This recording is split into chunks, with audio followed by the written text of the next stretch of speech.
Kumikita ka ng milyon? One live? Yes.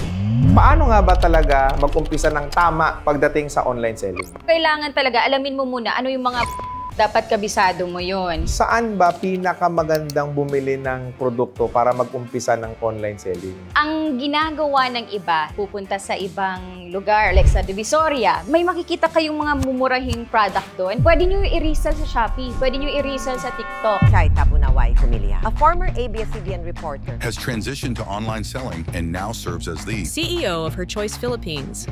Paano mo ginawa? Vinidyuhan ko. Nag-viral talaga yung video na yon. Dahil lang sa sabon? Ang daming bumili, boss. Ano yung pinakamalaking advantage dahil ngayon ay CEO ka na versus sa career mo dati as a field reporter and as a news anchor for ABS-CBN? Time, freedom, siya yung nagbago talaga ng buhay ko. 360.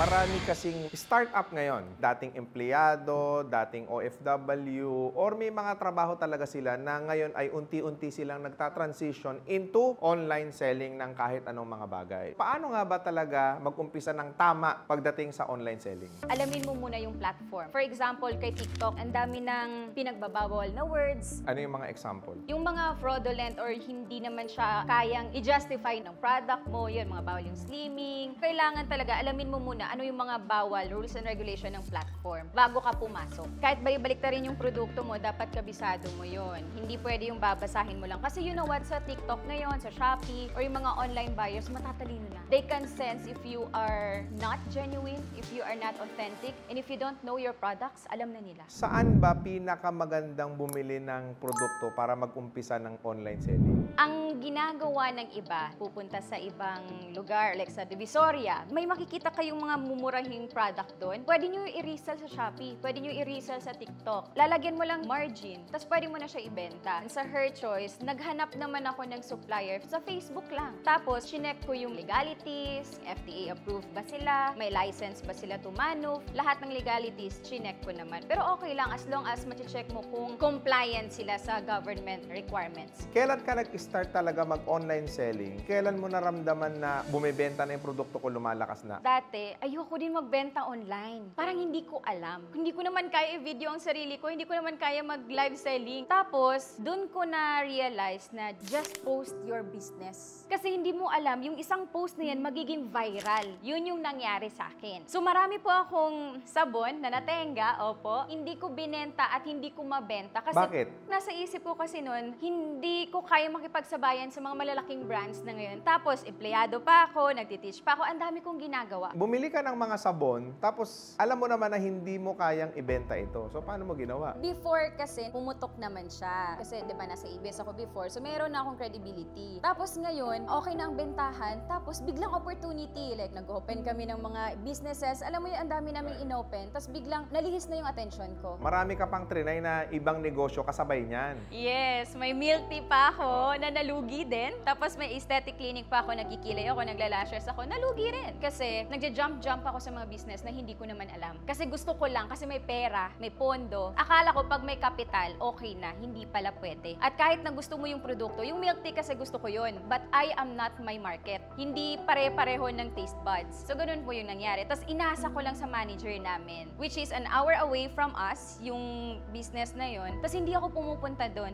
Like, once a month lang. So, wala. Lugi talaga siya. Sabi ng marami, para daw ikaw umasenso sa pagninegosyo, kailangan marami kang negosyo. Pwede yun. Basta, na-build mo na yung strong foundation nung unang business mo. So, bumili ka ng sabon, nanantenga yung sabon. Paano mo na-realize na, oy, teka lang, may naipit pala akong pera dito, ano yung kailangan kong gawin para mabenta to? May turning point talaga sa buhay namin kung bakit ko na-post yung sabon na yun. Kasi dumating kami sa punto na sobrang bagsak namin mag-asawa. To the point na hindi kami makapag-grocery ng 2 weeks. Tapos one time, may delivery, 112 pesos yung babayaran. Ngayon, nasa bahay lang ako noon. Tapos naghahanap ako ng pera. Doon ko na-realize na sobrang importante ng piso kasi wala talaga akong mahanap, boss. Naghahanap ako sa bulsa ng asawa ko, yung sa pantalon niya. Yun, may 100. Kulang pa ako ng 12 pesos. Ngayon, may isa pang apartment doon na nire-rent naman nung staff ni Carl. Tapos, doon sa apartment na yun, andun nakatambak, sobrang daming sabon. Naisip ko, hala, may mga sabon pa ako. Teka, down na down kami kami, tapos meron akong natenga doon. So yun, binidyohan ko. Sabi ko na, this is her choice now, signing off. Pinost ko siya. May mga sabon po ako dito, binabuy one take one ko na, para kahit konti, may bumalik man lang. Maging pera.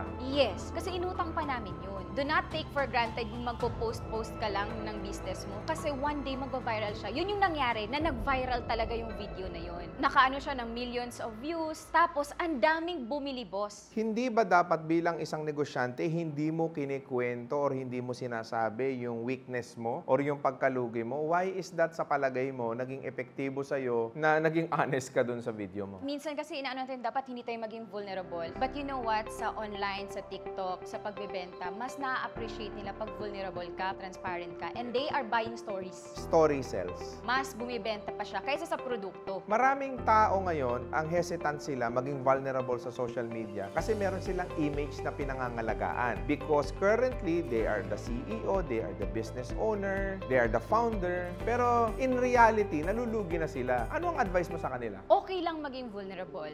Okay lang mapafeel mo sa mga viewers mo, sa mga buyers mo na eto, you're going through rough times. Kasi ang mentality din ng mga Pinoy, gusto nila yung mga underdogs, gusto nila yung tulungan. And alam mo, mas nakaka-relate kasi sila sa'yo. Walang pretentious act, yung vulnerable ka. Kasi ganun ako sa mga buyers ni Her Choice. Pinapakita ko kung sad ako or may mga pinagdadaan. Kinukwento ko, tapos nagkukwento pa sila or nagbibigay pa sila ng advices. So, mas nagkakaroon ng connection. Saan mo ito pinost? Sa TikTok. Alam mo dati, TikTok sasayaw lang ako dyan. Naku, hindi pala dapat natin sila i-judge. Kasi si TikTok, siya yung nagbago talaga ng buhay ko. 360. How to sell products on TikTok? Number one talaga ay dapat FDA approved yan. Compliant ka sa mga requirements sa government, DTI, BIR, kasi kailangan yan. And number two, dapat mag-live selling ka always. Mahiyain ako eh. Ganon din ako before. It's okay na mag-video ka lang, and it's okay na 1 viewer ka lang, 2 viewers ka lang. Doon din ako nagsimula eh. Nagla-live ka, walang nanonood? Okay lang. Nagsasalita ako pag may 1 viewer. Anong sense? Wala naman nanonood sa'yo. Hindi ba Okay lang. nakaka-frustrate yun, nakaka-disappoint yun, wala naman nanonood sa'yo? Nung una, syempre na ano ako, pero alam mo yun, parang papractice mo yung spiel mo. Nagsisimula naman kasi yan sa isa. Treat it also an opportunity for you to actually grow yourself. Yes. You are actually gaining experience. Totoo yan. Maraming nanonood ngayon na nag-quit na. Ayaw na nila magbenta. Nag-quit na sila ng pagbebenta ng damit, pagbebenta ng skincare, pagbebenta ng kung ano-ano online. Bakit? Wala namang nanonood at wala namang bumibili. Paano mo sila mai-inspire? Naku, mag-live sell kayo. Huwag nyo hayaan lang na kesyo konti lang viewers, ayaw nyo na. Diretso lang. Kasi kahit 1 viewer lang, tapos ma-convert mo yan into sale, that's also a sale.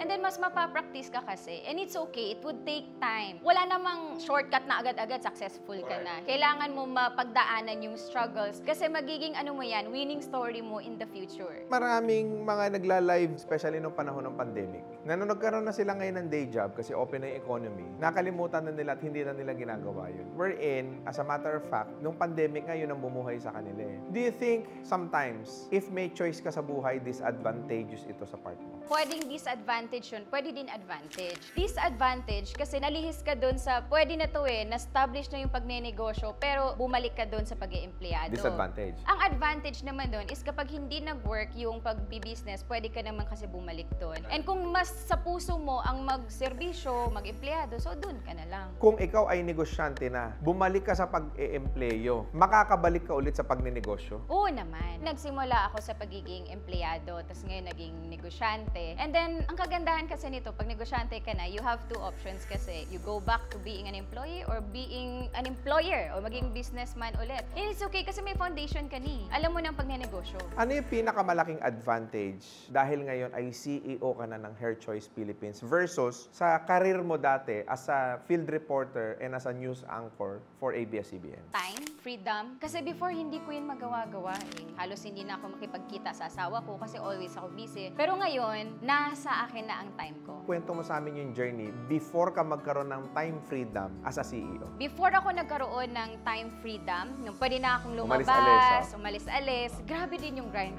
ko, boss. Grind. Kasi 2022, nung pumutok si Her Choice, so that's September 29, 2022, yun yung pinost ko yung video, tapos nag-viral Yun siya. yung pinost mo yung bankrupt ka. Oo, Oo, tapos minahal ako ng tao. And then start nun, nagla-live sell ako, boss. 8 a.m. to 12 midnight. Kahit konti lang viewers ko nun, ratrat ako ng ratrat, nagla-live sell ako. Kasi iniisip ko nito, dapat magkaroon ako ng time sa family ko. And ngayon, I am earning that. Magkano yung kinikita mo ng 8 a.m. to 12 midnight? Minsan, nagsi-7 figures, minsan 6 digits, minsan naman 5 digits. 1 million isang araw? Opo. Gross. Dahil lang sa kwentong lugi mo? Oo, tapos minahal kasi nila ako. Alam mo, every live ko, nakikipagkwentuhan kasi ako. May mga pagkakaibigan na nabuo dahil lang sa pag-online selling. Ngayon ko na-validate that story sells. Imagine, one live, kumikita ka ng milyon. Sa palagay mo, swerte ka dahil sa kwento mo na yun? Somehow, swerte ako na napagdaanan ko yung hirap na yun. Kasi kung hindi ko napagdaanan yun, wala sana akong storyang i-istorya ngayon na mamahalin ng aking viewers o ng aking choosies. Iba na pala ang negosyo ngayon. Kailangan talaga maging vulnerable ka. Yun yung sinasabi ng iba, masyado ng pretentious. Ako, eto, sobrang milyonaryo ko, kayang-kaya ko. Pero the truth is, wala, nalulugi na sila.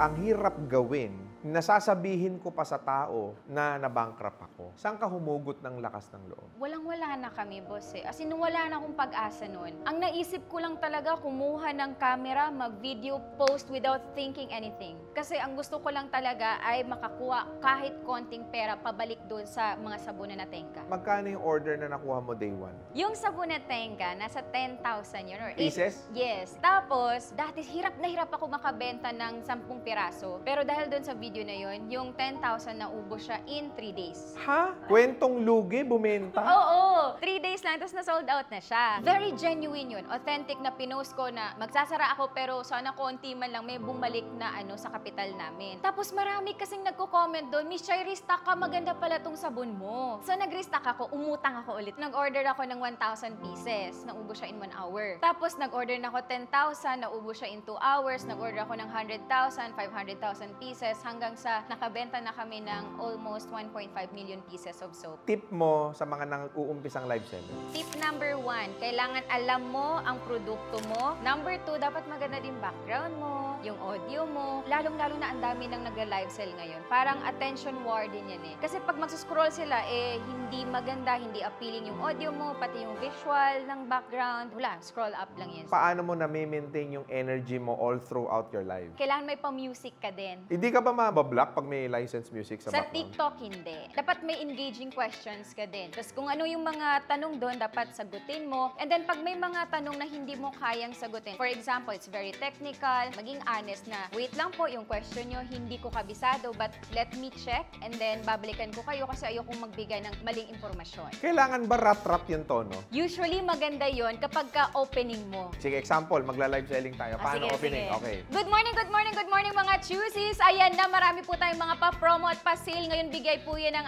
ating platform. Kaya naman, naka-tune in lang. Pa-tap-tap-tap lang po ng ating screen and pa-share din po ng ating live. Malay nyo, meron ako bibigay sa inyo. Stay tuned kayo, ha? O tapos, wala ka pang viewers nun. Sayang naman yung paratatatatap mo. Before ka magsabi nun din pala, dapat at least meron kang 1 viewer. Pas yun, bigay energy ka. Kahit isang viewer lang yan, i-treat mo yan na 1,000 viewers. Kung gusto mong maraming manood, umpisahan mo na ng tama. Hindi yung gagawin mo lang na magiging excited ka kapag marami nang nanonood. You are attracting people. Paano ma-attract sa'yo yung mga tao? Dapat as if you are already there. Doon pumapasok yung pagkakaroon ng positive outlook sa buhay. Totoo yan, boss. Kapag ka nagsasalita ka and you're building credibility in relationship, the next time na may bibilhin niya na sabon, sa'yo na yan bibili. You are investing to those people na manonood sa'yo. Yes. Pagsasalita mo, investment na yun. Effort mo, investment na yun. Totoo. Darating ang araw na mamumunga rin yung investment mo na yan.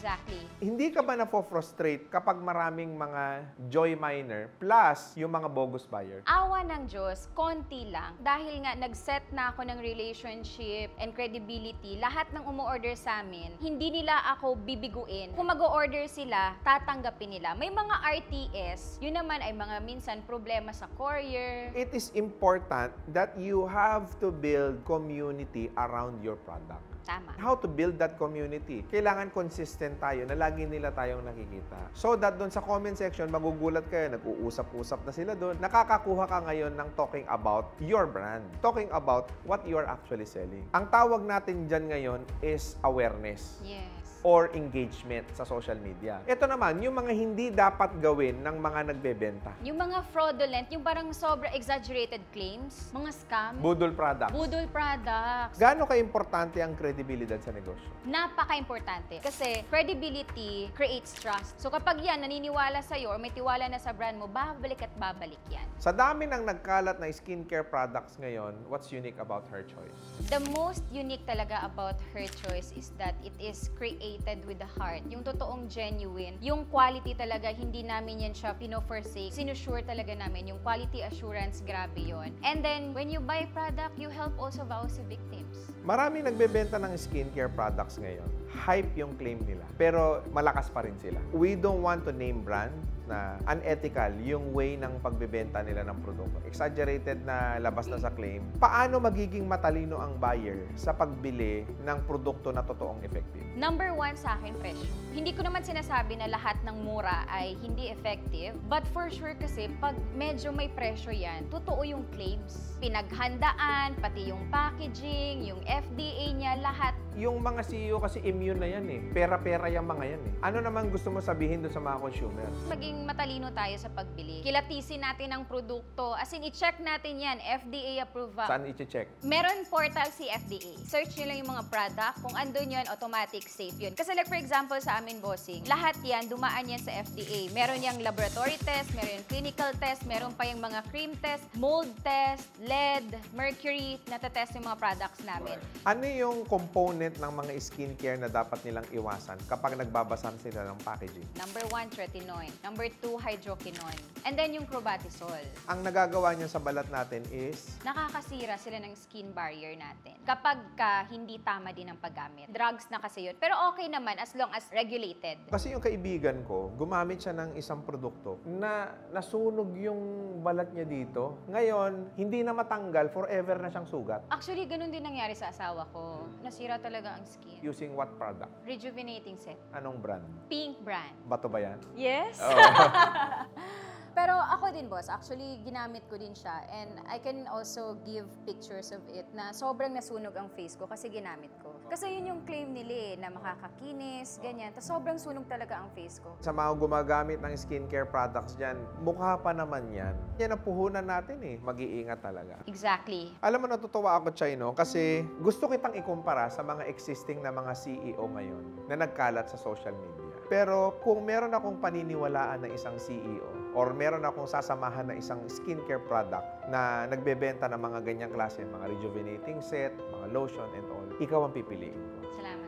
You know why? Kasi kilala ko sila personally. Kilala rin kita personally. So, alam na alam ko yung quality assurance ng mga produktong binibenta ninyo. Yun yung gusto kong i-imply sa inyo ngayon, mga boss. Yung produkto ng Her Choice, nagpo-promote mag-isa. Thank you, bossing. Baka meron kang gustong i-plug in, i-promote. Hello mga choosy! Sa mga gusto po magnegosyo, open po ang doors ni Her Choice para po magnegosyo tayo. Tapos sabay-sabay po tayo na to pa rin ang mga pangarap natin. Dito po sa Her Choice, makakaasa po kayo na quality po ang ating mga produkto at hindi po tayo basta-bastang naglalabas ng produkto na hindi tested ng aking face. Kitang-kita naman, mga boss. Thank you, bossing. And pwedeng-pwede po kayo mag-avail or mag-message sa aming Facebook page, Her Choice Peach Beauty Essentials. And then sa Her Choice din po pala, kapag bibili kayo, a portion of our sales po ay napupunta po sa mga VAUSI victims and then sa mga children din. Ilan ang reseller mo? 300 plus. Hindi lang siya nationwide, kundi worldwide na siya ngayon. Saang mga bansa? Kuwait, basta Middle East, UAE. Napapadala niyo yung produkto doon? Yes. Even sa Korea, Taiwan, Thailand. Teka lang, ang magandang skincare nasa Korea. Bakit Exactly. Her Choice ang binibili doon? O yun na nga. Ano pa yung ginagawa mo para lalo mo pa silang masuportahan at matulungan? Sobra kasi sila ang pagmamahal nila kay Her Choice. Kaya naman, naisip namin ngayon, gumawa pa tayo ng augmented compensation plan para mas maingganyo pa sila na maging loyal at mas matulungan pa natin. Ma-empower pa sila na magnegosyo. Which is, Yung hybrid program namin, IBO program, yung independent business owner. paano ito? Kukuha sila ng product discounted yan. Tapos every product na mabenta nila, meron yung kaakibat na points. Tapos yung points na yon, meron na silang cashback. Doble kita. Yes, incentives kasi namin yun sa kanila. Kapag ka na-hit mo yung certain points, travel, Plus cash. plus cash. Support na ibinibigay nyo sa mga independent business owner ninyo. We are guided with business mentors. Every day, boss, meron tayong program. Monday, ayun yung opportunity ni Her Choice. Tapos, how to build their business, how to sell effectively. And then, every Tuesday, meron kaming product knowledge. Every Wednesdays naman, skills training. Magkano puhunan dyan? Sa pagiging reseller, 2,500 lang. Tapos, meron naman yung sa IBO program, 8,900 lang. Independent business owner ka na ng Her Choice. Yes. Kung live seller ako, pwede ko bang isabay yan sa produkto ko? Yes, pwedeng-pwede. Pwede din sila mag-affiliate. Network marketer ako, pwede ko bang isabay yan sa paninda ko? Pwede rin. Kung direct selling ako, Pwede rin. kung ako ay insurance agent, nagbebenta ako, nag-aahente ako ng mga kung ano-ano, pwede ko bang ibenta yan? Pwedeng-pwede. Si Her Choice, pwede sa lahat. Wala nang choice. Kaya nga, Her Choice. Yes. Maraming salamat, Boss Chai, no, na sa napakagandang interview. And nawa ang Her Choice lalo pang lumago at lalo pang lumaki. Maraming salamat din, bossing. Sa lahat ng mga subscriber namin, please click that notification bell para lagi kayong updated sa ating mga future videos. And also do not forget to follow us on Facebook, TikTok, Instagram, and available na rin po si Boss RDR sa Spotify at PTV4. Muli, maraming salamat mga boss, and God bless sa inyo lahat. RDR Talks, Linggo, alas 5:15 ng hapon sa PTV.